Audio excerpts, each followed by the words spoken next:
So if you have a regular job, like a regular person, like a computer person, or I don't know, a regular job, not an artist, that's not a regular job. Because regular people, I think, okay, they also battle to say this is home and this is work when you're working from home.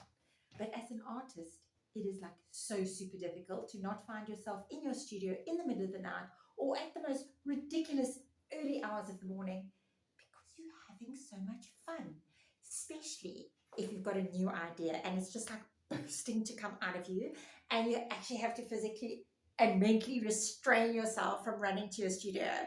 And I was working on something new today and I had so much fun. All I could think was, thank goodness I didn't start painting at 10 o'clock at night because I would have got to bed in the early hours of the morning. So I am showing you a hyperlapse of what I did today. I have sped it up. I've cut bits out of it so I don't bore you to death.